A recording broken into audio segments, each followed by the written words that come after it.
সুপ্রিয় শিক্ষার্থীবৃন্দ, আমি বীরেন্দ্রনাথ রায় অমৃতলাল মহাবিদ্যালয়ের পক্ষ থেকে তোমাদের অভিনন্দন জানাচ্ছি। আজকের আমি তৃতীয় অধ্যায়ের দ্বিতীয় অংশ এটা আমি পড়াবো। দ্বিতীয় অংশ হচ্ছে আমাদের ডিজিটাল ডিভাইস। তো আমাদের আগে এই ডিজিটাল ডিভাইসটা কি এটি নিয়ে আমাদের আগে জানতে হবে। তো ডিজিটাল ডিভাইসে আমরা এখানে দেখাচ্ছি ডিজিটাল ডিভাইসটা কি। দেখো এখানে আমি লিখছি ডিজিটাল ডিভাইস।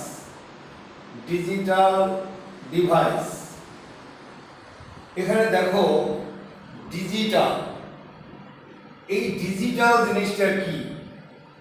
ডিজিটালটা হলো ডিজিট থেকে ডিজিটাল।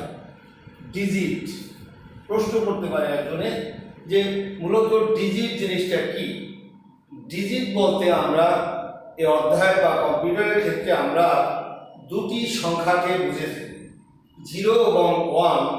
এই দুটো সংখ্যাকে আমরা বাইনারি ডিজিট আমরা বলে থাকি। তাহলে যদি 0 এবং 1 এটি যদি ডিজিট হয়, এই ডিজিটগুলো আমরা যে জায়গায় ব্যবহার করব বা এই ডিজিট দুটো যদি কোথাও আমি ব্যবহার করতে যাই, তখন আমাদের ডিজিটাল শব্দটি মূলত চলে আসবে। তো ডিজিটকে যখন আমি ব্যবহার করব, সেই ব্যবহারের সাথে চলে আসবে ডিজিটাল শব্দটি। তাহলে ডিভাইস বলতে আমরা কোনো যন্ত্রপাতিকে বুঝে থাকি।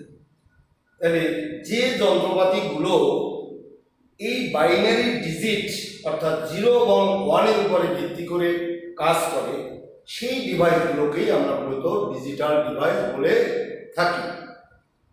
এবারে এই ডিজিটাল ডিভাইস অধ্যায়ে আমরা এখন যে জ্ঞানটি পড়াবো সেটি হলো লজিক গেট। এবারে দেখো লজিক গেট। লজিক গেট এটা নিয়ে আমরা এখন আলোচনা করব। এবারে লজিক জিনিসটা কি? লজিক হচ্ছে আমাদের যুক্তি। তাহলে গেট জিনিসটা কি? গেট হচ্ছে মূলত লজিক গেটটা হচ্ছে এমন একটা ইলেকট্রনিক সার্কিট, যে সার্কিটটির মধ্যে আমরা বিভিন্ন ধরনের আমরা ইনপুট দেব এবং সেখান থেকে সেই ইনপুটের কারণে সেখান থেকে আমরা আউটপুট পাব। তাহলে আবার শুনে রাখো যে লজিক গেটটা কি। যে লজিক গেটটা হচ্ছে যে এটি হচ্ছে একটি ইলেকট্রনিক সার্কিট, যে সার্কিটটির মধ্যে আমরা যুক্তির মাধ্যমে ইনপুট প্রদান করব আর তার জন্য আমি আউটপুট পাব। তো এইটা হলো এমনি জেনারেল একটি ভাষা।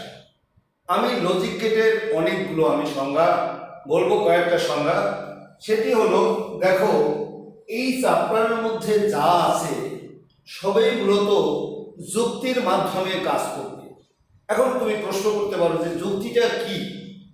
একটা সার্কিট সে যতটুকু ভোল্টেজে কার্যকারিতা প্রকাশ করতে পারবে, তোমাকে যুক্তির মাধ্যমে ওই সার্কিটকে যদি তোমার কার্যকারিতা প্রকাশ করাতে হয় তাহলে তোমাকে যুক্তির মাধ্যমে সেখানে আমাদের ইনপুটগুলো প্রদান করতে হবে। একজন স্টুডেন্ট প্রশ্ন করতে পারে, সায়েন্সের ছাত্ররা সার্কিট সম্পর্কে মানে তারা জানে, কিন্তু দেখা যায় আর্টস কমার্সের স্টুডেন্ট অনেক সময় সার্কিট জিনিসটা কি সেটি মূলত বোঝে না। এই সার্কিট বা বর্তনী সম্পর্কে আমি একটু বলবো। সার্কিট বা এটার বাংলা নাম হচ্ছে বর্তনী। সার্কিট বা বর্তনী জিনিসটা কি? যে ডিজাইন বা যে কাঠামোর উপরে ভিত্তি করে একটি যন্ত্র তার কার্যকারিতা প্রকাশ করে, তাকে আমরা বলতে পারি একটি সার্কিট বা বর্তনী। আবার বলি যে ডিজাইন বা কাঠামোর উপরে ভিত্তি করে একটি যন্ত্র তার অভ্যন্তরীণ কার্যপ্রক্রিয়া পরিচালনা করে বা প্রকাশ করে, তাকে আমরা বলে থাকি একটি সার্কিট। যেমন আমাদের জীবনের সাথে যদি তুমি তুলনা করো, তাহলে দেখা যায় যে আমাদের মেধা, আমাদের এই যে সার্কিট, দেহের মধ্যে আমাদের সার্কিট আছে। কি সার্কিট আছে? তুমি বলতে পারো যে বীরেন স্যার যে সার্কিটের উপরে দাঁড়িয়ে সার্কিট তার ভালো আছে বলেই সে কথা বলতে পারতেছে। তাহলে আমরা বলতে পারি কি যে এই যে পেটের মধ্যে আমাদের এটি হলো জেনারেল একটি তুলনা, আমাদের নট এ ধরনের সংজ্ঞা তো আর হতে পারে না। তো আমাদের জেনারেলি বোঝানোর জন্য আমরা বলছি যে সার্কিটে যদি আমাদের সমস্যা থাকে তাহলে আমি কোনো কিছু প্রকাশ করতে পারবো না। তাহলে আমাদের সার্কিট ভালো থাকলে আমরা সব কিছু প্রকাশ করতে পারবো। তদ্রূপ একটি যন্ত্র, যে যন্ত্রের মধ্যে যে সার্কিটটি আছে, অর্থাৎ যে যার উপরে ভিত্তি করে ওই যন্ত্রটি তার কার্যকারিতা প্রকাশ করে, সেই যন্ত্রটি, সেই সার্কিটটি যদি ভালো থাকে তাহলে যন্ত্রটি সে সহজেই তার কার্যকারিতা প্রকাশ করতে পারবে। যে আমাদের গেল, তাহলে আমরা এখন লজিক গেট সম্পর্কে আমরা বলবো। আমরা প্রথম বলেছি যে লজিক গেট হচ্ছে মূলত একটা ইলেকট্রনিক সার্কিট, ডিজিটাল সার্কিট, যার মধ্যে আমরা যুক্তির মাধ্যমে বিভিন্ন ধরনের ইনপুট প্রদান করব এবং তার মাধ্যমে আমরা একটি আউটপুট সেখান থেকে পাব। এটা হলো লজিক গেটের একটি জেনারেল সংজ্ঞা। আমরা এখন লজিক গেটের আর একটি সংজ্ঞা পাব। সেটি, যেহেতু এই চ্যাপ্টারটি সবই লজিকের মাধ্যমে অর্থাৎ যুক্তির মাধ্যমে কার্যকারিতা প্রকাশ করবে, সেহেতু আমরা বলবো যে যুক্তিমূলক যোগ, যুক্তিমূলক গুণ এবং উল্টানো বা পূরকের কাজ করার জন্য আমরা যে বর্তনীগুলো ব্যবহার করে থাকি, সেই বর্তনীগুলোকেই আমরা মূলত লজিক গেট বলে থাকি। বা যে ডিজিটাল সার্কিট সে যুক্তিভিত্তিক প্রবাহকে নিয়ন্ত্রণ করে থাকে, সেই সার্কিটকে আমরা বলে থাকি লজিক গেট। তাহলে লজিক গেটের মূলত তিনটি সংজ্ঞা আমি বললাম। তো আরেকবার রিপিট করে যায়, যেহেতু দরকার ছেলে মেয়েদের যুক্তিমূলক যোগ, যুক্তিমূলক গুণ এবং উল্টানো কাজ বা পূরকের কাজ করার জন্য আমাদের বিভিন্ন ধরনের গেট ব্যবহার করা হয়। এই গেটগুলোকেই আমরা বাস্তবায়নের জন্য বিভিন্ন ধরনের সার্কিট আমরা ব্যবহার করে থাকি। এই সার্কিটগুলোকেই আমরা লজিক গেট বলে থাকি। আরেকটা বলেছি যে ডিজিটাল সার্কিটগুলো আমাদের যে যুক্তিভিত্তিক প্রবাহকে নিয়ন্ত্রণ করে তাকেও আমরা লজিক গেট বলতে পারি। এই লজিক গেটকে প্রধানত আমরা দুভাগে আমরা ভাগ করতে পারি। বিভিন্ন স্যারেরা বিভিন্নভাবে একে সংজ্ঞায়িত করতে পারে। তো আমাদের দেখো, এক নম্বরে তাহলে লজিক গেট মূলত দুই প্রকার। এক নম্বরে হচ্ছে আমাদের মৌলিক লজিক গেট, আর একটি হচ্ছে আমাদের যৌগিক লজিক গেট। এবার হলো মৌলিক লজিক গেট কি?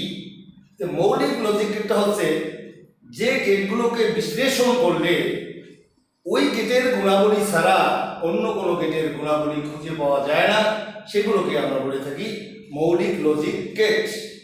এই মৌলিক লজিক গেট হচ্ছে আমাদের আবার এটি হচ্ছে তিন প্রকার। এই মৌলিক লজিক গেট হচ্ছে আমাদের তিন প্রকার। এক নম্বর হলো আমাদের অর গেট,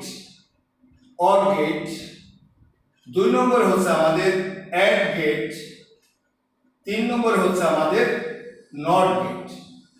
এখন দেখো, এই যে অর গেট কি কাজ করে? মূলত একটা বর্তনীতে সে যুক্তিমূলক যোগ, শুধু যোগ বললে কিন্তু হবে না, যুক্তিমূলক যোগ এ করে যুক্তিমূলক গুণ, আর এ যে কাজ করে সেটি হচ্ছে উল্টানো কাজ করে।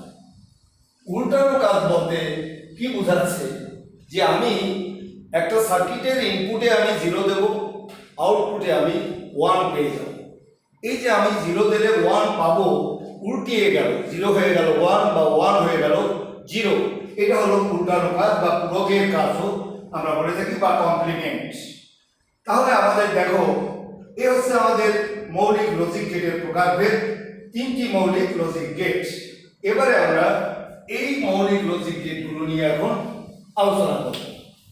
এইগুলো ভালোভাবে যদি আমরা জানতে পারি তাহলে দেখা যাবে যে আমরা এই গেট অধ্যায়টি সুন্দর মতোই আমরা পারব। ছেলেমেয়েরা অনেক সময় ভয় পায়, কিন্তু আসলে এর মধ্যে দেখা যাবে যে অনেক, তুমি যদি একটু বুঝতে পারো হালকা, তাহলে এর মধ্যে অনেক আনন্দ আছে। তাই আমাদের দেখো অর গেট, অর গেট। আমাদের যদি এখানে ব্যাখ্যা চায় যে অর গেট সম্পর্কে ব্যাখ্যা করো, তো আমরা বলবো যে অর গেট হচ্ছে এমন একটা গেট যে গেটটি যুক্তিমূলক যোগের কার্য সম্পন্ন করে থাকে। তাহলে অর গেট কি কাজ করে? যুক্তিমূলক যোগের কাজ করে। এই গেটে আমরা দুই বা দুইয়ের অধিক আমরা ইনপুট দিতে পারবো। তুমি যদি ইনপুট না দাও, আমার দেহের মধ্যে যদি খাদ্য না যায়, তাহলে আমি কথা বলতে পারবো না। এই যে খাদ্য আমার যায়, এটি হলো মূলত ইনপুট, আর এই যে আমি কথা প্রকাশ করতেছি, এটি হচ্ছে মূলত আউটপুট। তাহলে কি হচ্ছে? এটি একটি তুলনা, বাস্তব না। তাহলে কি হচ্ছে যে অর গেট হচ্ছে, তাহলে অর গেট হচ্ছে যুক্তিমূলক যোগের কার্য সম্পন্ন করে থাকে, এবং এখানে তুমি কমপক্ষে তোমাকে দুটো ইনপুট দিতে হবে, দুইয়ের অধিকও তুমি দিতে পারো, কিন্তু আউটপুট পাবো আমরা একটা। তাহলে আমাদের এখানে যদি আউটপুট আমরা একটা পাই, তাহলে আমরা এখন সেই এই অর গেটের আমাদের লজিক গেটটা দেখাবো। অর গেটের মূলত ডিজাইন বা চেহারাটা কেমন, তাহলে এটা লজিক গেট বা যুক্তি গেট। এখন আমরা এই যুক্তি গেটটা এখানে আঁকবো। দেখো যুক্তি গেটটা হচ্ছে এমন, এই হচ্ছে আমাদের অর গেটের যুক্তি গেট।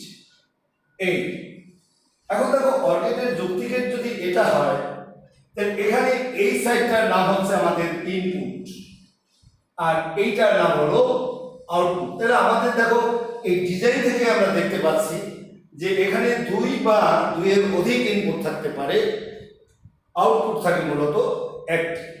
তাহলে এই গেটটি মূলত কি কাজ করে? যুক্তিমূলক যোগের কাজ করে। এখন এই গেটে আমরা দুটো ইনপুট দেব, মনে করি সেই ইনপুট দুটো হচ্ছে এ এবং বি। তুমি এ বি যে কোনো কিছু ধরে নিতে পারো, কোনো সমস্যা নেই। আউটপুট মনে করো এক্স, আমার ভালো লাগে এক্স লিখতে, আমি লিখলাম এক্স। তোমার ভালো লাগে ওয়াই লিখতে, তুমি লিখো ওয়াই, কোনো সমস্যা নেই। এবারে যখন এই ইনপুটগুলো যখন এই গেটটার মধ্যে ঢুকবে, অর্থাৎ এই গেটকে পাস করবে, তখন পাস করতে গেলেই বিজ্ঞানী জর্জ বুল বা বুলি উনি বলছে যে এই যে ইনপুটগুলো দিলে আউটপুট আমি পাবো, সেটি তার একটি সূত্রের মাধ্যমে এটি নির্ধারিত হবে। তাহলে জর্জ বুলের সূত্র অনুসারে যদি নির্ধারিত হয়, তাহলে জর্জ বুলের সূত্র অনুসারে নির্ধারিত হবে বলে এখন যে এখান থেকে আমি সমীকরণটি বের করব, তার নাম হচ্ছে বুলিয়ান সমীকরণ। তাই আমরা এখন লিখবো এখান থেকে বুলিয়ান সমীকরণ। এই বুলিয়ান সমীকরণ দেখানো হলো। এবারে এই যে বুলিয়ান সমীকরণটি কি, সেটি বলেছে যে এই আউটপুট হবে, এখানে তুমি যতগুলো ইনপুট দিবে তার মূলত যোগফল। তাহলে আমরা x আমরা লিখতে পারি a প্লাস বি, প্লাস উচ্চারণটি কিন্তু হচ্ছে ভুল, আমরা উচ্চারণ করব সঠিক উচ্চারণ হচ্ছে a অর বি। তোমাদের বলতে হবে a অর বি। আমি বলার সুবিধার জন্য আমি a প্লাস বি বলতেছি, a ইন্টু বি বলি, কিন্তু আসলে এগুলো তুমি বলবা না, তুমি বলবা a অর বি। তাহলে এটাকে উচ্চারণ করতে হবে a অর বি। এই এবারে আমরা পড়াবো সত্যক সারণী। এখন একজন স্টুডেন্ট প্রশ্ন করতে পারে যে মূলত সত্যক সারণীটা স্যার কি? সত্যক সারণীটা হলো এই যে লজিক গেটটা তুমি দেখতে পাচ্ছ, এই লজিক গেটের মধ্যে আমি যে ইনপুটগুলো দেব আর তার জন্য যে আমি আউটপুট পাবো, সেটা যে সারণী বা আমি টেবিলের মাধ্যমে উপস্থাপন করব, সেই টেবিলটাকে আমরা বলে থাকবো সত্য সারণী। আবার বলি, যেহেতু ইম্পর্টেন্ট জ্ঞান এটি, একটা লজিক গেটে আমি যে ইনপুটগুলো দেব আর সেই ইনপুটগুলোর জন্য আমি যে আউটপুট পাবো, সেটা যে সারণী বা টেবিলের মাধ্যমে আমি প্রদর্শন করব, সেটার নাম মূলত হচ্ছে সত্য সারণী। ইংরেজিতে বলে truth table. Truth table, truth table. এখন ট্রুথ টেবিলটা কি দেখো, এই ট্রুথ টেবিলে আমরা এখন এই ট্রুথ টেবিলটা আঁকতেছি। এই এবারে আমাদের দেখতে হবে ট্রুথ টেবিলটা কিভাবে হবে। এখানে দেখো কয়টা ইনপুট আছে, দুটো ইনপুট, এই দুটো ইনপুটের জন্য দুটি তুমি ঘর করো, এ এবং বি। এবারে আউটপুট হচ্ছে একটি, এই আউটপুটের জন্য তুমি এখানে এক্স দিয়ে দাও। এখন প্রশ্ন হলো, এই যে আমি ইনপুট এ ও বি, এই ইনপুটগুলো এ ও বি, এই দুটো ইনপুট থেকে কি কি মান আমি দিতে পারবো? সেই মানগুলো হচ্ছে দেখো 0 0, এবারে হচ্ছে 0 1 1 0 1 1। একজন স্টুডেন্ট প্রশ্ন করতে পারে, স্যার এগুলো কি উড়ে এসে বসছে? না, এই ইনপুটগুলো এই যে আমি 4 বার দিলাম সেটা কিভাবে নির্ধারিত হবে? দেখো, এটি যে সূত্রটির মাধ্যমে নির্ধারিত হবে সেটি হচ্ছে 2 টু দি পাওয়ার n, অর্থাৎ এখানে n হচ্ছে নাম্বার অফ ইনপুট, তুমি কতটি ইনপুট দিতে চাও। ধরা যাক এখানে আছে n ইকুয়াল টু হচ্ছে আমার 2, তাহলে 2 টু দি পাওয়ার 2 হচ্ছে কত? 4। এই জন্য আমি 1 2 3 4 বার লিখছি। একজন স্টুডেন্ট প্রশ্ন করতে পারে যে স্যার এগুলো আবার আসলো কোথা? এগুলো আসার জায়গাটা হলো, আমি চিনিয়ে দিচ্ছি, সেই জায়গাটা হলো তুমি আমাদের বোধগম্য সংখ্যা পদ্ধতি হচ্ছে 0 থেকে 1 2 3 4 9 পর্যন্ত। আমি 0 1 2 3 4 5 এরকম লিখে দিচ্ছি। এগুলো হচ্ছে আমাদের দশমিক সংখ্যা পদ্ধতি। এই দশমিককে যদি আমি বাইনারিতে নেই, তাহলে এর আগে প্রথম অংশে আমি পড়িয়েছিলাম যে দশমিক সংখ্যাকে কিভাবে আমরা সহজে বাইনারিতে আমরা নিতে পারি, সেটি হলো কোড ব্যবহার করে। তাহলে আমরা এখানে লিখে নিলাম 1 2 4 8 বিসিডি কোড দিয়ে। এই বিসিডি কোডে 1 2 4 8 লিখে নিলাম। 0 কে বাইনারিতে রূপান্তর করব। দেখো, এইখানকার সংখ্যাগুলো যদি এখানে থাকে তাহলে তার পরিবর্তন হবে 1, যদি না থাকে তাহলে হবে 0। তাহলে 0 এখানে নেই বলে এর বাইনারি মান হচ্ছে 0। 1 সংখ্যাটি এখানে আছে বলে তার মান হবে 1, কিন্তু বাম দিকের গুলো এখানে হবে না। এখানে আমরা কিন্তু বলিনি যে অক্টাল 3 বিট কোড, হেক্সা 4 বিট কোড, এই সমস্ত কথা বলিনি, জাস্ট বিসিডি কোডটা লিখে ফেলছি। সুতরাং যে সংখ্যাটি আছে সেই সংখ্যাটি লিখছি। এবারে দেখো 2 সংখ্যাটি কিন্তু এখানে আছে। তাহলে 2 সংখ্যাটি যদি থাকে 2 এর পরিবর্তে হবে 1। প্রকাশ থাকে যে 2 থেকে ডান দিকে যে ঘরটি বাকি থাকবে, বামে নয়, সেই ঘরটি হবে 0। তাই এটাকে আমরা লিখতে পারবো 1 0। 3 এর বাইনারি মান হচ্ছে 2 আর 1 3, সুতরাং 2 লেগেছে 1 লেগেছে, এটার মান হবে 1 1। 4 এর বাইনারি মান হচ্ছে 1 0 0। 5 এর বাইনারি মান হচ্ছে 4 এর 1 5 1 0 1। 6 এর বাইনারি মান হচ্ছে 4 এর 2 6 1 1 0। তাহলে তুমি দেখো, এটার বাম পাশে যদি 0 দাও তাহলে তো কোনো পাপ নেই আমাদের। তাহলে এখানে দেখো, এই যে 4 বার আমরা দিয়েছি, এখানে 4 বার পেয়েছি। তাহলে একজন মানুষ যদি তোমাকে জিজ্ঞাসা করে যে এই যে লজিক গেটের যে ইনপুটগুলো তুমি দাও সেগুলো কোথা থেকে আসে, তাহলে আমরা বলবো যে আমাদের বোধগম্য সংখ্যা পদ্ধতি 0 থেকে 3, এই নাম্বারগুলোকে যদি আমরা বাইনারিতে কনভার্ট করে ফেলি তাহলে যে মানগুলো আমরা পাবো সেগুলোই হচ্ছে একটা লজিক গেটের ইনপুট। আর তো বললাম 4 বার কেন দিলাম, যে কয়টা ইনপুট থাকবে সেটা হবে 2 এর পাওয়ার 4 বার হয়েছে বলে 4 বার। আবার যখন 3 ইনপুট হবে এরকম দেখা যাবে 7 4 2 6 7, এই 3 ইনপুট যখন হবে তখন দেখা যাবে যে এই মানগুলো আমাদের বসবে, তার সাথে আবার এইগুলোও বসবে। এরকম বাম দিকে আমরা 0 দিয়ে দেব। এই 0 দিলে তো বাম দিকে কোনো সমস্যা নেই, তাহলে 8 বার হবে 3 ইনপুটের ক্ষেত্রে। এই জিনিসগুলোই আমরা লিখবো, দেখাবো একটু পরে। এবারে দেখো আরো কতগুলো কথা। 0 কে আমরা বলি লজিক গেটে, 0 কে বলে থাকি আমরা মিথ্যা বা ফলস, আর 1 কে বলে থাকি সত্য বা ট্রু। এখন দেখো, প্রকাশ থাকে যে 100 মিথ্যার মধ্যে যদি একটি সত্য থাকে তাহলে ওই সত্যের গ্রহণযোগ্যতা হচ্ছে বেশি। তাহলে আমাদের সত্যের গ্রহণযোগ্যতা যদি বেশি হয় তাহলে আমাদের দেখো মিথ্যা যোগ মিথ্যা, এই মিথ্যা যখন তুমি এখানে দিয়েছো তাহলে আউটপুট তার মিথ্যা ছাড়া কিছু হবে না, এই পেলাম মিথ্যা। এবারে মিথ্যা এবং সত্য দিলাম ইনপুটে। তাহলে আমরা বলেছি যে মিথ্যা এবং সত্য এই ইনপুটগুলো যখন এটার মধ্যে দিয়ে প্রক্রিয়াকরণ হয়ে বের হয়ে যায় তখন সেখানে পাওয়া যাবে মূলত সত্য, যেহেতু সত্যের গ্রহণযোগ্যতা বেশি 1 পেলাম। এবারে সত্য এবং মিথ্যা, এই সত্য এবং মিথ্যার মধ্যে গ্রহণযোগ্যতা সত্যের বেশি, আগেই বলেছি সত্য। আবার সত্য সত্য যদি আমরা এখানে দেই তাহলে আমাদের যোগ করলে এখানে পেয়ে যাব আমরা সত্য। এটি হলো আমাদের লজিক গেটের মূল কথা। কিন্তু আমরা স্টুডেন্টদেরকে অনেক সময় বলি যে যোগের সময় লাইনের মধ্যে যদি তুমি একটি 1 পাও তাহলে তার মান হবে 1। এটি মূলত তোমার শিক্ষণীয় কোনো ঘটনা নেই, এটি মুখস্থ রাখার একটি সিস্টেম যে যোগের সময় অর্থাৎ যুক্তিমূলক যোগের ক্ষেত্রে লাইনের মধ্যে একটি 1 থাকলেই ইনপুটে তাহলে তার মান হয়ে যায় 1। এটি মনে রাখার একটি সিস্টেম।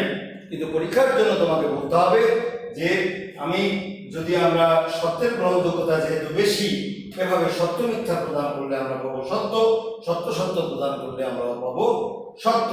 এ হলো আমাদের সত্যক সারণী। এখন দেখো এই সত্যক সারণী দেখানোর পরে এবারে আমরা দেখাবো এখান থেকে বর্তনী কিভাবে তৈরি হয়, সার্কিট। এটার সার্কিটটা কেমন দেখো। এর সার্কিটটা হচ্ছে যে যেহেতু তুমি দুটো ইনপুট ব্যবহার করেছো সেহেতু আমরা সার্কিটটা এভাবে ডিজাইন করবো। দেখো এখানে এভাবে টান দিয়ে, এখানে ওভাবে না দিয়ে এইভাবে দিয়ে, এই দেখো এই হচ্ছে সার্কিটের, এটা হলো এ, ওখানে যে দুটো ইনপুট আমরা ব্যবহার করেছি এ আর এটা হচ্ছে আমাদের বি। এখন দেখো এবারে এই সার্কিট বাস্তবায়নের জন্য আমাদের এখানে একটি ব্যাটারি ব্যবহার করতে হবে বা সুইচ ব্যবহার করতে হবে। এই ব্যাটারি ব্যবহার করতে হবে। এখানে আমরা এভাবেও দিতে পারি। দেখো এই যে প্লাস মাইনাস এভাবে আমরা এটা দিয়ে দিলাম। এবারে দেওয়ার পরে এখন এইখানে আমরা দিলাম এখানে একটি বাল্ব লাগাই দিলাম। তাহলে এটি হচ্ছে আমাদের একটি ব্যাটারি আর এটি হচ্ছে মূলত একটি বাল্ব। তাইলে এখন দেখো এই সার্কিটের মধ্যে কি দেখতে পাচ্ছ তুমি, এই যে প্লাস মাইনাস, এটা প্লাস, এটা হচ্ছে আমাদের মাইনাস, প্লাস মাইনাস।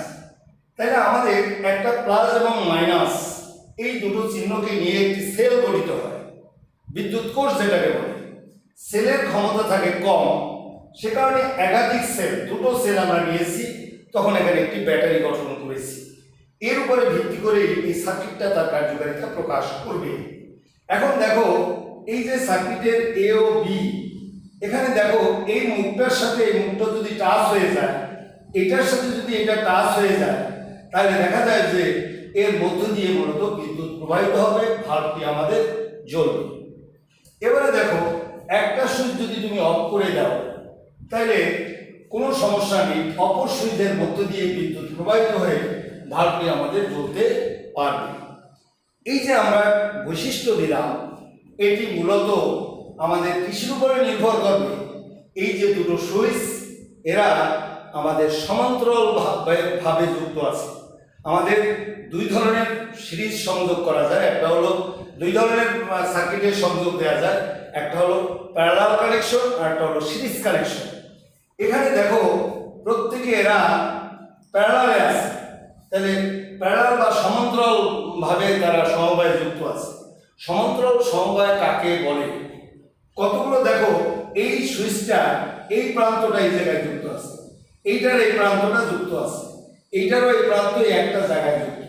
তাহলে আমরা কতগুলো সুইচকে আমরা এমন ভাবে সংযুক্ত করব যে প্রত্যেকের এক প্রান্ত এক বিন্দুতে সংযুক্ত থাকবে এবং অপর প্রান্তগুলো যদি অন্য আর একটা বিন্দুতে আমাদের সংযুক্ত থাকে এবং আমাদের প্রত্যেকের দুই প্রান্তের মধ্যে বিভব পার্থক্য যদি আমাদের বজায় থাকে, তাহলে এটাকে আমরা বলে থাকি সমান্তরাল সমবায়। তো এই হচ্ছে আমাদের সার্কিট, এভাবে আমাদের করতে হবে। আমরা নেক্সট ক্লাসে তোমাদের এটা দিয়ে কিভাবে আমাদের তরঙ্গ প্রবাহিত হয় সেটা আমরা দেখাবো। তো সুতরাং সকলকে অনেক অনেক ধন্যবাদ, যে সবাই সুস্থ থাকো, ভালো থাকো। তো আমার চ্যানেলটি লাইক এবং সাবস্ক্রাইব করলে খুশি হব। ধন্যবাদ সকল।